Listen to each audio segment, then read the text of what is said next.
Entonces, ¿a quién esperaban los judíos? ¿Y por qué lo siguen esperando? Ciegos comenzaron a clamar, hijo de David, en base a la promesa que Dios le había dado.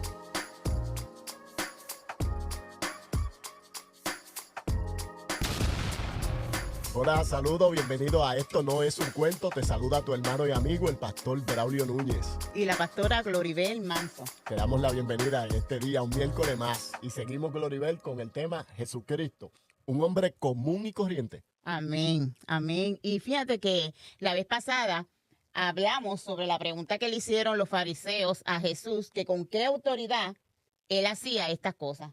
Y esto surgió, ¿verdad? Nos llevó entonces a nosotros a la inquietud de hablar sobre la deidad de Jesús. Amén, amén. Se nos ocurre una pregunta. Si Jesús viene a la tierra a cumplir su misión y él es Dios, mientras él estaba aquí en la tierra, siendo Dios, ¿quién se quedó en el cielo? Una pregunta válida. Y es una pregunta que se hace mucha gente. De hecho, me han hecho esa pregunta en otras ocasiones. Y no solamente me han hecho esa pregunta. Me he topado con gente y he visto predicaciones. No sé si conoces que hay un grupo que se llama Jesús Solo, donde presentan a Jesús como el único Dios, vamos a decirlo de esta manera, o la única persona con poderes divinos, y no creen en la presencia del Espíritu Santo y no creen en Jehová. Creen que todo se concentró en la persona de Jesucristo. Amén. Y es un error porque no es lo que la Biblia nos enseña. Yo creo que la Biblia nos fue revelando poco a poco esta persona de Dios que yo siempre lo he visto como el nombre de Dios, siempre lo he visto como el nombre o el apellido de una familia. Ok. Ajá. Lo he visto de esa manera porque si ves el Génesis, que es cuando comenzamos a recibir la revelación de Dios, ¿verdad? El Génesis, escrito por Moisés, nos comienza a nosotros a revelar poco a poco quién es Dios. Y comienza detallando la creación. Y si usted ha leído el libro de Génesis, la creación, vemos a Dios hablando en singular hasta el capítulo 20, hasta el versículo 25. No es sino entonces hasta el versículo 26 de ese primer capítulo que aparece hagamos al hombre. Amén. Que estás diciendo que los primeros versículos simplemente se dice, y dijo Dios, hágase la luz. Es un relato, sí, es un relato donde Dios está hablando, pero en el versículo 26 vemos cuando aparece lo que es la pluralidad de Dios por primera vez. Amén. Cuando dice hagamos, o sea que él no estaba hablando con él solo, frente al espejo. Sí, y también hay quien también alega que Dios está hablando con los ángeles. Okay. Pero todo esto, a través de la misma escritura, queda totalmente descartado.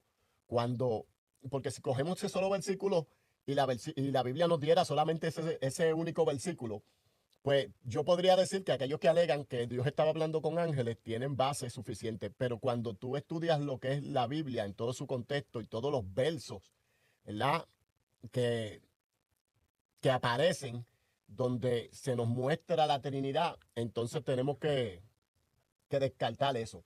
Entonces, también me gustaría señalar, Gloribel, y para los amigos que nos escuchan, que esta palabra Elohim, que viene del hebreo, estuve buscando información y encontré que no solamente se refiere a un Dios, o sea, la palabra Elohim está relacionada intrínsecamente con dioses. Porque esta palabra, a la misma vez que está hablando de lo que es la pluralidad de Dios, implica que esa persona, dentro de la pluralidad, también tiene poderes creativos. Entonces, una vez más, tenemos que descartar que es solamente Jesús con poderes divinos. Sí, y otro detalle de esta palabra que podríamos señalar en esta hora, Gloribel, es que también se refiere a dos o más dioses. Amén. sea, no solamente se usa para referirse a Dios, o sea, sino que es una palabra plural que está hablando de dos O más. o más dioses. O más. Entonces, quedamos en que a través de la palabra del Señor queda certificado de que Padre, Hijo y Espíritu Santo. Sí, en el Génesis. Y no solamente ahí, sino que también si nosotros en el mismo libro de Génesis, en el capítulo 11, cuando vemos la Torre de Babel, vemos que dice que solo había un solo idioma en la tierra y decidieron hacer una torre para llegar al cielo. Nuevamente, o una vez más, encontramos la pluralidad de Dios cuando dice bajemos. Si usted lee el Génesis, el capítulo 11, usted dice la escritura que bajó Dios. O sea, que Dios vio lo que los hombres estaban haciendo, pero en el momento de tomar una acción en contra de lo que los hombres estaban haciendo, nuevamente aparece la pluralidad de Dios, donde dice bajemos y confundámoslo para que Amén. no logren su objetivo. Entonces, amén. Entonces, ¿a quién esperaban los judíos? ¿Y por qué lo siguen esperando? Yo creo que tocamos el Génesis nuevamente y desde el capítulo 3, en el versículo 15, aparece la promesa, ¿verdad?, que se le da a la raza humana. Pero también si nosotros vamos al libro de Hechos, me parece que el apóstol Pedro, en uno de sus sermones, cita a Moisés eh, y cita algo que Moisés dice, y es que Moisés dice que Dios le iba a levantar al pueblo de Israel un profeta como él. Posteriormente, Dios le da una promesa también a David, y ahí me estoy adelantando un poquito.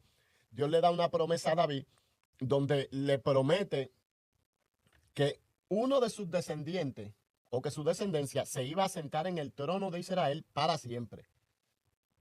Y ahí más concreto o más específico, podríamos decir, es cuando el pueblo de Israel comienza a esperar a ese descendiente de David. Por eso nosotros vemos que en los evangelios, si recuerda, dice que Jesús estaba caminando y en un momento dado habían dos ciegos, me parece que hablé eso la semana pasada, así que te invito a que veas el primer episodio de Bajo este tema.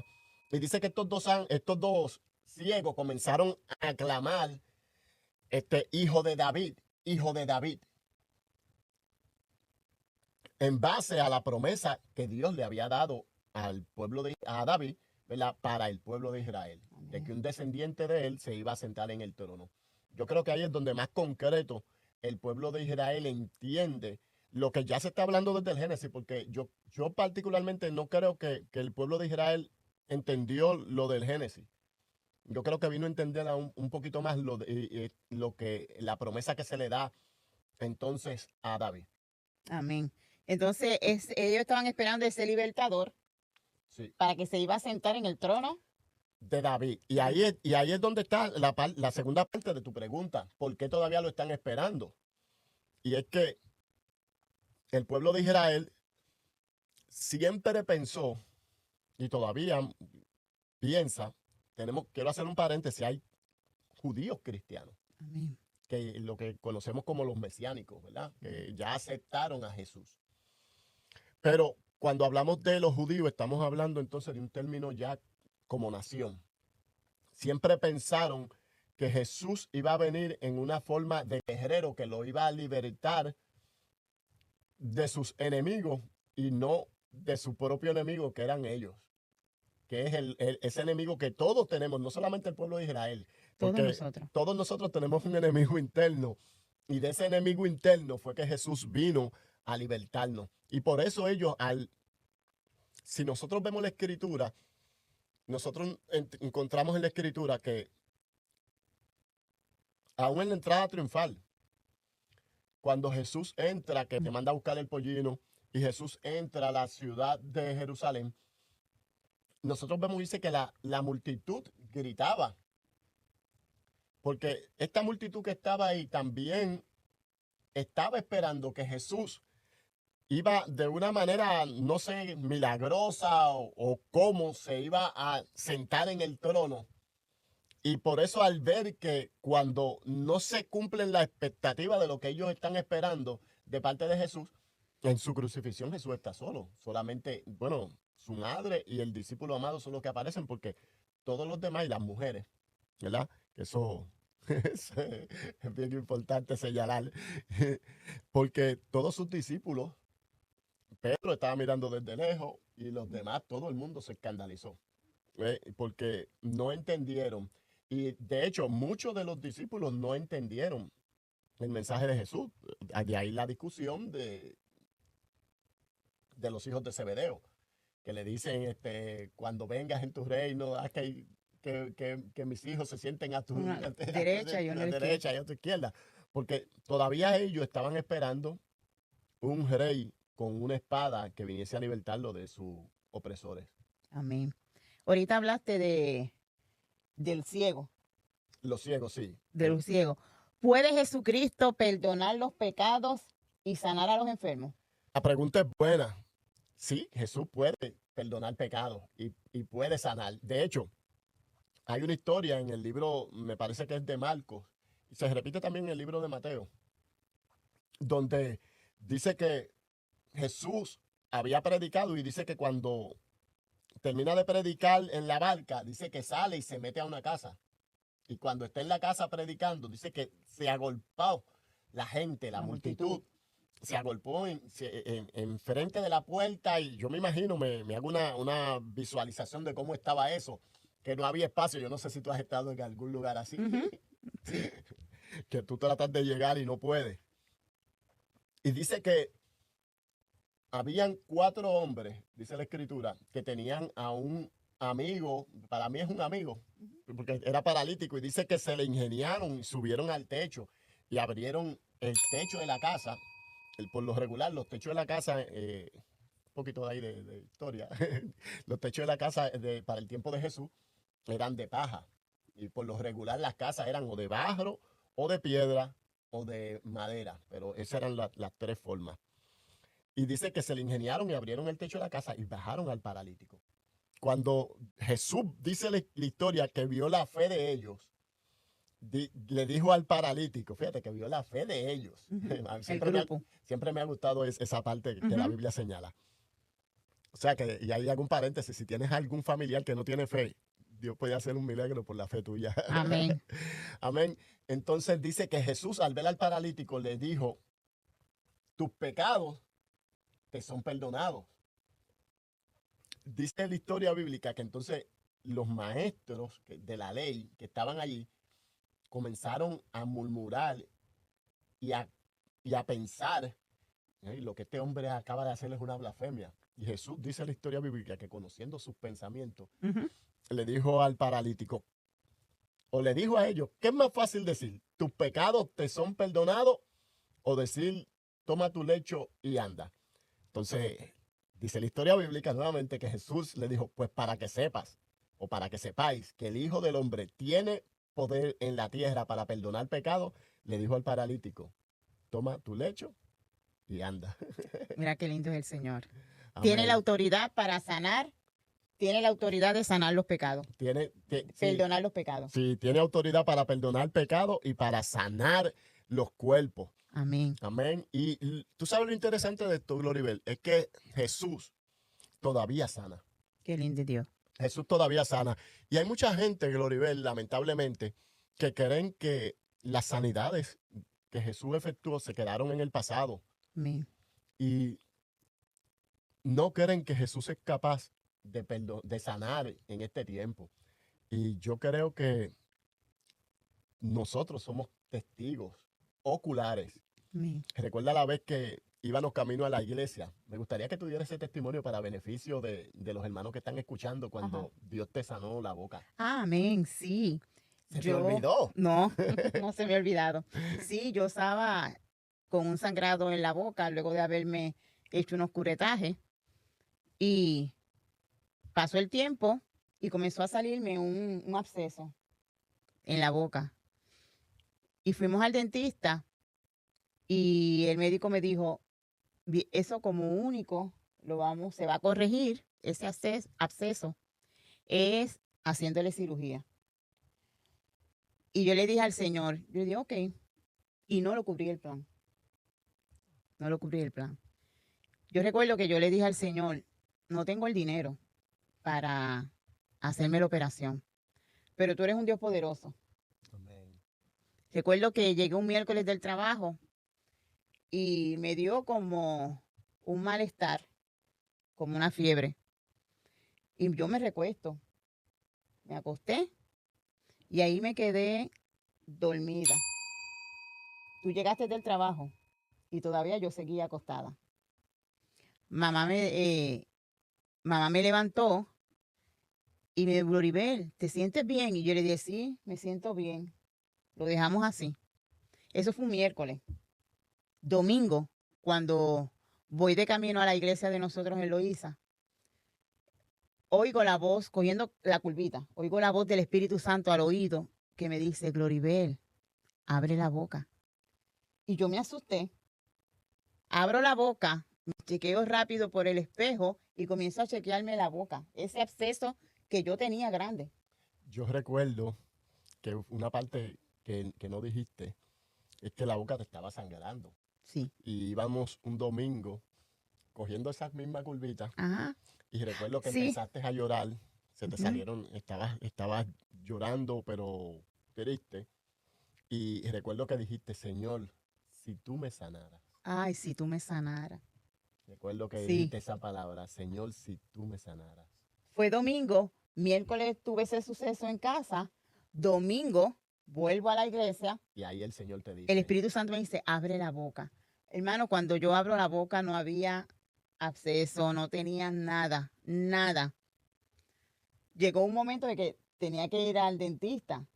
Cuando voy al dentista, mi prima me dice, ¿tú fuiste a otro dentista? Mi prima me estaba haciendo la limpieza y yo le digo, no. sí, porque la prima de Gloribel es asistente de dentista en el dentista donde nosotros nos tratábamos en Ajá. Puerto Rico. Y ella me dice, dime la verdad, ¿tú fuiste a otro dentista? Y yo le dije, no, no he ido a ningún dentista. Es que te estoy haciendo la limpieza y ni tan siquiera sangre estás botando. ¿Dónde está el acceso? Y yo le digo, el Señor me sanó. Amén. El Señor me sanó. Sí, y queríamos que escucharas esto porque le servimos a un Dios maravilloso y un Dios tan bueno. Amén. Él no es un hombre común y corriente. Amén. Jesús puede no solamente sanar tu cuerpo, Él puede transformar tu vida y la vida de los tuyos, cambiar tu familia. Y ahí es importante que pongas y deposites tu fe en nuestro Señor Jesucristo. Él no es un hombre común y corriente. Él es el Hijo de Dios. Qué lindo es el Señor. Y sí, recibí la sanidad de mi Dios, Amén. de mi Jesús. Esto no es un cuento. Tú sabes lo más que a mí me gusta, que Dios nos ha permitido pasar por tantas cosas que a veces en el momento en que la atravesamos, lloramos. Ujú.